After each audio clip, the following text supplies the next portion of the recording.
ठीक है, पहुंचे कॉलेजियम की कृपा से यहाँ तक बैठ करके, तो वो हेट्रेड जो घृणा है हिंदुओं को लेकर के, तो यहाँ पे वो ज्ञान देना नहीं भूला चीफ जस्टिस ऑफ इंडिया। नहीं, ये यदि हिंदू घृणा नहीं है तो और क्या है? क्या सीजेआई गवाह के पिछवाड़े में दम है कि वो मुसलमानों को यही बात बोल सके? जली ना, तेरी भी जली ना। बोलने दे, तकलीफ हुआ है बेचारे को, बोल बोल।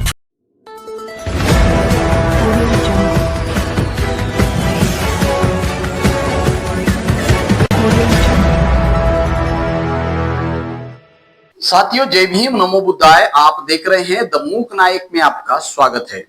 दोस्तों, जैसे कि ट्रेंडिंग में जो टॉपिक आप चल रही है, वीडियोस वायरल हो रहे हैं और ये जो तमाम जो न्यूज है ये आग की तरह फैल गई है पूरे देश के अंदर दोस्तों। और कुछ मनोवादी पत्रकार, कुछ पाखंडवादी पत्रकारों की जो टिप्पणियां चीफ जस्टिस बी.आर. गवई जी के ऊपर जो आ रही हैं, एक लज्जास्पद है। क्योंकि इस देश के सर्वोच्च न्याय के पद पर बैठने वाले चीफ जस्टिस बी.आर. गवई के जो बारे में टिप्पणियां की जा रही हैं, उनको गालियां भी दी जा रही है, तो ऐसे लोगों के ऊपर कड़ी कार्रवाई होनी चाहिए। और जिस प्रकार से जो बी.आर. गवई जी ने जिस मंदिर के विष्णु के मूर्ति का पुनर्निर्माण के बारे में जो उन्होंने कहा था, तो यहां पे साफ साफ दिखाई दे रहा है कि जिस प्रकार से बी.आर. गवई जी का बयान और जस्टिस चंद्रचूड़ जी का जो बयान था वो सेम है, इसमें कोई फर्क नहीं है। यहां पर जस्टिस बी.आर. गवई साहब ने कहा है कि आप आपके ईश्वर से क्यों नहीं मांगते। फिर जो एक तर्कवादी जस्टिस कह रहे हैं जाकर आप आपके ईश्वर से मांगो, और एक जो जस्टिस थे वो खुद अपने ईश्वर को मांगकर न्याय किया करते थे, जो ईश्वर से प्रार्थना करते थे वो, और फिर ईश्वर उनके कहानी में आके बोलते थे और वो फैसला सुनाते थे। ऐसा तो दुनिया में कहीं पे भी नहीं होता फैसले। सिर्फ मनोवादी विचारधारा के जो पाखंडवादी जज वहां पर बैठते हैं, तभी जाके फैसले उनके दायरे में नहीं होते।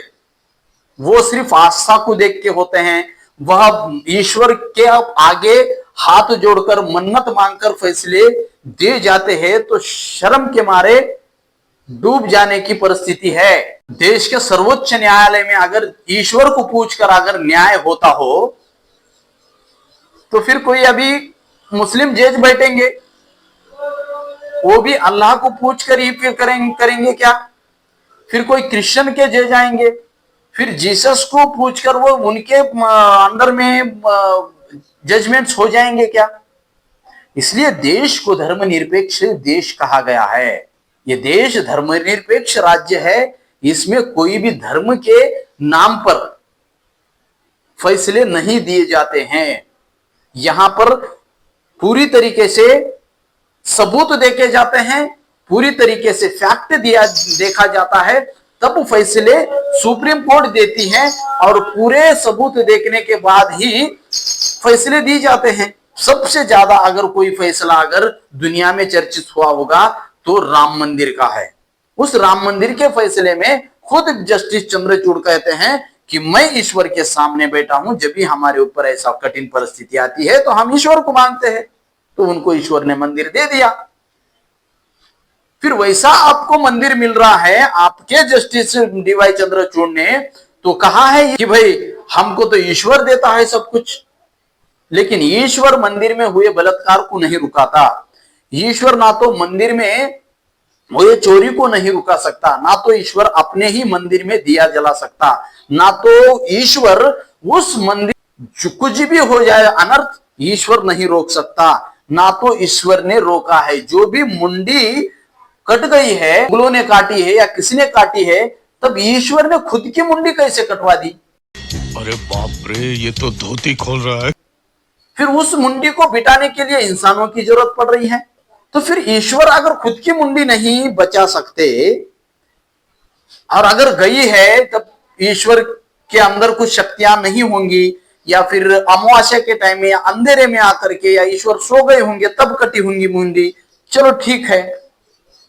फिर अभी तो ईश्वर ने बिठा लेनी चाहिए ना, ऐसा तो कुछ नहीं दिखाई दे रहा। जो बात अगर बी आर गवई जी ने कही है उसके ऊपर इस प्रकार से टिप्पणियां करना, इस प्रकार से उनको जलील करना, यह तो सरासर घृणा है।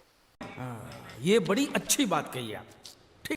एक अंबेडकराइट जज, एक तर्कवादी जज जो फैसले सुना रहे हैं, इस बात को लेकर घृणा है। इनके अंदर जो हजारों साल से जो जातिवाद की क्रूरता भरी हुई है उसका ही ये परिणाम है, जो बी आर गवई जी के ऊपर ऐसी गंदी गंदी गालियां दी जा रही है और ऐसे टिप्पणी की जा रही है दोस्तों। तो ये सारा जो परिणाम है ये मनुवाद का है, उस मनुस्मृति के सीख का है। और इसी प्रकार से जो है ये लोग इस देश के भीतर नफरत भरे बयान दे करके नफरत भर रहे हैं। हिंदुओं की आहत हुई, हिंदुओं की भावनाएं, ये तो भावनाएं हिंदुओं की पत्रकार कर रहे हैं। जो गोदी मीडिया है ये लोग हिंदुओं की भावनाओं को आहत करके, यही लोग उनको भड़काकर पूरे इस देश में हिंदू मुसलमान करके आज गए 10 सालों से लगातार नफरत भरी जा रही है। बात तो सही है। और इस देश में जिस प्रकार से लोगों को लड़वाने का प्रयास किया जा रहा है, ये कहीं ना कहीं अभी पर्दाफाश हो रहा है इनका। इसलिए सुबह से लेकर शाम तक हिंदू हिंदू हिंदू की भावनाएं हिंदू हिंदू करते रहते हैं। लेकिन यहाँ का जो हिंदू है, असली जो हिंदू है, वो तो अपने अपने जगह ठीक है।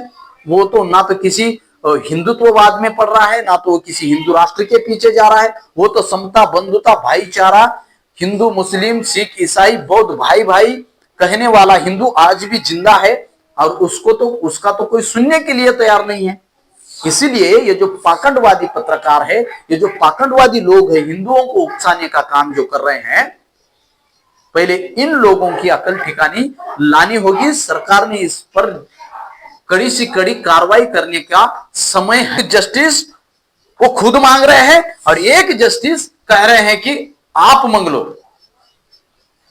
इसमें फर्क कुछ भी नहीं है। और वही जस्टिस जिसने अपने ईश्वर को मांग करके न्याय दिया था, वह जस्टिस खुद कह रहे हैं सिख जज नहीं हो सकता।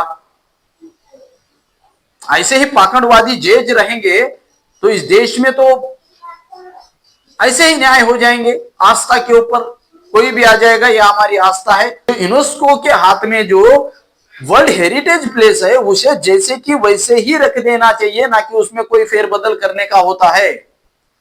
फिर भी ये मुंह उठाकर चले जा रहे हैं कि वहां पर विष्णु को मुंडी बिठाओ। बैठो, मंदिर के सामने कौन बिठाता है देखेंगे आप। ईश्वर आके खुद की मुंडी बिठा लेता है, कैसा करता है जाके, ये भी तो सवाल खड़े होते हैं ना।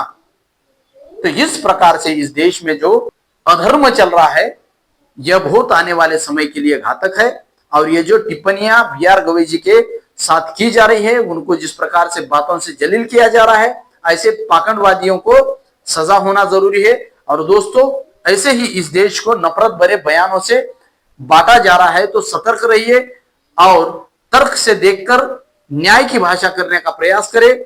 तो दोस्तों, आइए मिलते हैं अगली वीडियो में ऐसी ही खबर के साथ। द मूक नायक के साथ जुड़े रहिए इस सत्य के सफर में। द मूक नायक आप